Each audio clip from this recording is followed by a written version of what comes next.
मुस्तफ़ा करीम अलैहिस्सलाम ने हज़रत सैयदा ख़तून जन्नत रज़ी अल्लाह तआला अन्हा और आपने पुप्पी हज़रत सफ़िया रज़ी अल्लाह तआला अन्हा को फरमाया कि अभी जिब्राइल इस्लाम मेरे पास आए हैं, उन्होंने आकर मुझे बिशारत दी है कि अन्ना हमज़ा का मकतूब फिस समावासी असदुल्लाह व असदुर रसूलुल्लाह, कि बेशक अमीर हमज़ा वो हैं जिनके लिए आसमान के ऊपर लिखा हुआ है कि ये खुदा के भी शेर हैं, रसूलुल्लाह के भी शेर हैं। हज़रत अमीर हमज़ा रज़ी अल्लाह तआला अन्हु खुदा के भी शेर हैं, मुस्तफ़ा के भी शेर हैं। फिर मुस्तफ़ा करीम अलैहिस्सलाम अपने चचा हज़रत अमीर हमज़ा से बड़ी मोहब्बत फरमाते हैं। हुज़ूर ने इरशाद फरमाया सय्यदुश शुहदा, कि ये शहीदों के सरदार हैं।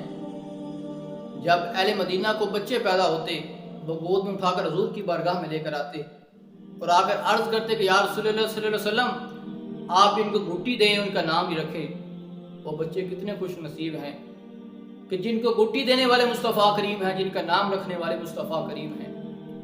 एक अंसारी साहबी हुज़ूर की बारगाह में आता है और आकर अर्ज़ करता है कि या रसूलुल्लाह सल्लल्लाहु अलैहि वसल्लम अल्लाह रब्बुल इज़्ज़त मुझे औलाद अता की है, या रसूलुल्लाह इसका नाम आप रखें। मेरे मुस्तफ़ा फरमाते हैं कि लोगों में मैं अपने चचा मेरे हमज़ा से बड़ी मोहब्बत करता हूँ, तुम इसका नाम, इस बच्चे का अपने का नाम मेरे हमज़ा रखो।